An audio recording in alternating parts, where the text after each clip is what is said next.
Hey everybody, how are you guys? I hope you guys are good. Okay, so there's a few things I want to talk about today. First, I want to do a little more on the ex-Las Vegas judge who they found with a gunshot wound to her head and called it a suicide. So I'm going to lead, I did put out a short, but I want to read you a little bit more of the story before. So, a former Las Vegas judge committed suicide a year after she resigned from her position after facing an ethics investigation. Per the Clark County Coroner's Office, Judge Melanie Andress Tobiasen died of a self-inflicted gunshot wound. According to her, she resigned in an attempt to avoid a complicated ethics investigation that started when she attempted to rescue her daughter from being allegedly sex trafficked. Troubles began when her 16-year-old daughter started to work at Top Notch, which was a clothing store that she believed was running a prostitution ring that would recruit teenage girls. In an act she believed would protect her daughter, she reached out to local law enforcement to warn them about the store owner at the time, but she claimed she received no action. This led her to reach out to federal investigators, which resulted in the Nevada's Judicial Discipline Commission to launch an investigation into her for breaching judicial rules. She said she had to go to the FBI with the information after being ignored by local law enforcement, which resulted in officers investigating her for allegedly breaching judicial rules by making an allegation to federal agents. A complaint filed against her alleged that she failed to comply and uphold the law and allowed family interest and relations to influence her conduct, the Daily Mail reported. So her daughter started working for this store. She was 16. She found out or believed that this store was run by sex traffickers who were recruiting young women. She reached out to local law enforcement. They did nothing. So she reached out to federal investigators. And in turn for her doing that, she was investigated by the ethics committee because judges aren't supposed to go to federal agents like that, okay? That's not how you report something. And they said that she did it and allowed family interest, which was the safety of her daughter, to cloud her judgment. And they found her a year later, the other day, with a bullet in her head, and they called it a suicide. Now, she tried to take down a ring, I should say, and they labeled her death as suicide. So I find that very, very suspicious. Very suspicious indeed. But let me know down in the comments below what you guys think about it. Okay, the next thing I want to talk about is I got an emergency email through the Emergency Email and Wireless Network. Lead in certain processed foods, new guidelines.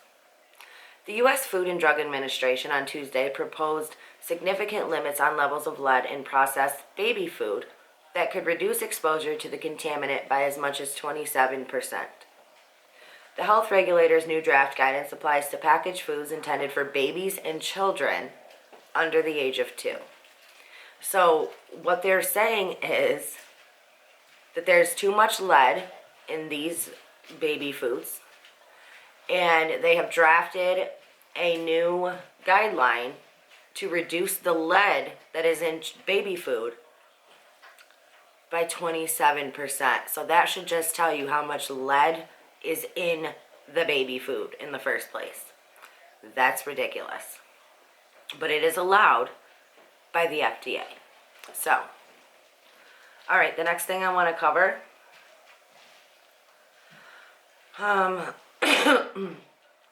also did a short this morning.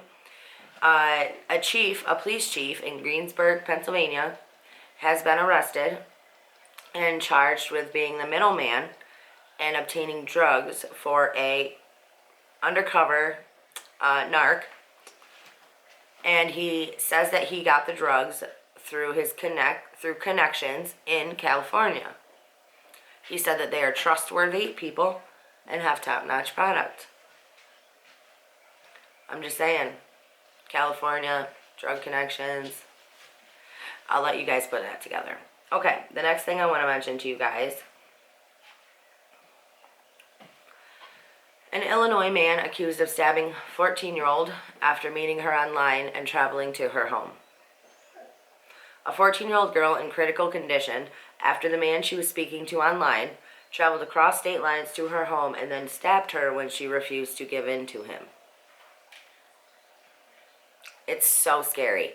It is so scary that these people are literally in your house, in your children's phones and computers, and it's dangerous. You know, you have to talk to your kids about how important it is to not talk to strangers, to not give them any information, to always be careful of who you're talking to, because the person that you're talking to for a year that you think is your friend Sarah could not be Sarah. It could be some 45, 50-year-old creep who's out there to prey on your child. So you have to make them aware of this. Like, this is the real world.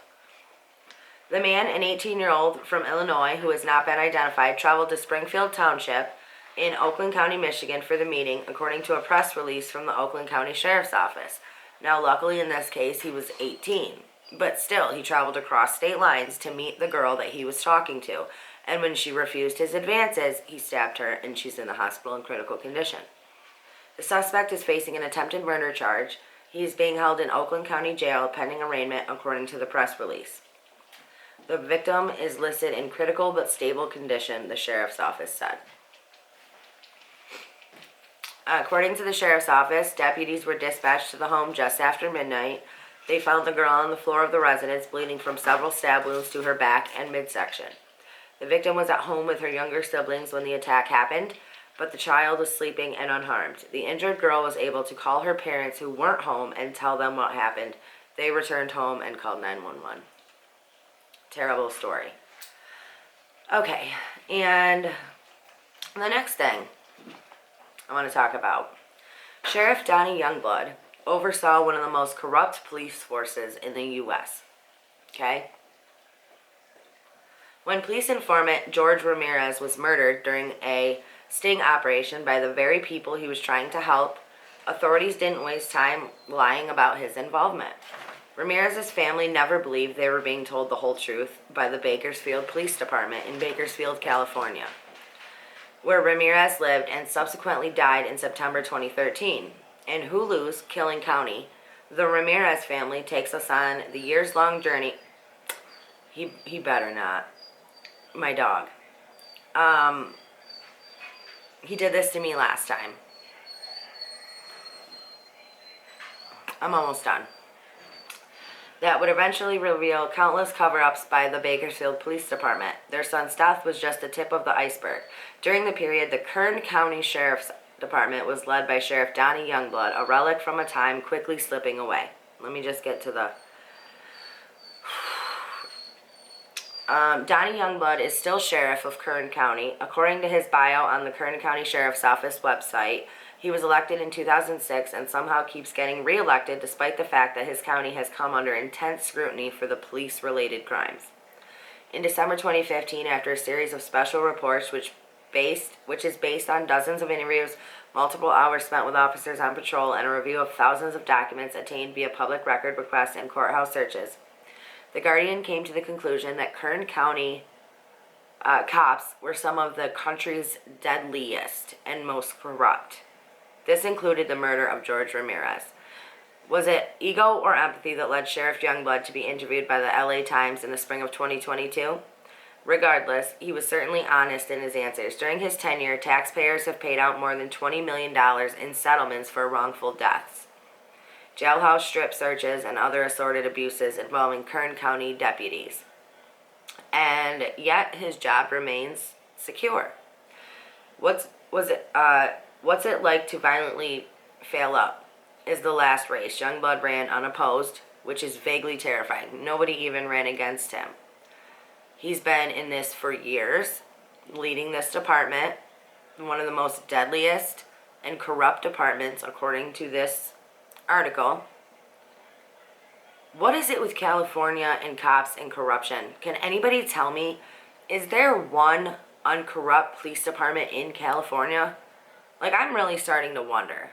Like, I get that there's a lot of corruption everywhere, but it just seems like California and their police and their corruption levels are just off the charts. I don't know. You guys let me know what you guys think in the comments below. And there's one more thing. Okay. I put this out on my Instagram, so if you have not seen it, go over and check this out. But a non-binary queer teacher at KHSD official told the New York Times in an interview, "My job is to protect kids. Sometimes they need protection from their own parents. The district will also knowingly hide a student's transition from parents." Now let me read her little section here, the teacher. "My job, which is a public service, is to protect kids," said Olivia Garrison, a history teacher in Bakersfield, California, who is non-binary, who has helped students socially transition at school without their parents' knowledge. Sometimes they need protection from their own parents. Remember when I told you that all of this shit that was going on in schools is also going to cause a huge divide between students, between kids and their parents? It's happening, and they're making sure that it happens. They literally will go out of their way to do this to your child and to keep it from you. Sometimes kids need to be protected from their own parents. Sometimes they do, because there's bad people in the world. It's not this person's job. It's not this lady's job. This is not, you know what I'm saying? Like, she tells you right there, my job as a public service is to protect kids who she has helped students socially transition at school without their parents' knowledge. Sometimes they need protection from their own parents. And what happened to normal, regular teachers who just were there to help your kids learn? What happened to that? Where did they all go? Why is all of this coming up now? Like, why are they pushing it so hard? Every day there's at least 10 teachers that come out and tell you what they're doing to children in school. So I don't know. It's just something that parents need to be aware of, whether you want to go up against it or not, whether you're okay with it or not. It is happening to children, and they're doing it without parents knowing. So expect that divide to widen. I'm just saying, if people don't stand up against it, it's going to continue to happen. So let me know what you guys think down in the comments below. Please hit that thumbs up. Please subscribe to the channel. It's a free way to help out the channel. Anybody that wants to donate, links are all down in the description below. I love you guys. Stay strong, stay healthy, stay safe. Keep asking those hard questions, and keep spreading that light. I'll see you guys later.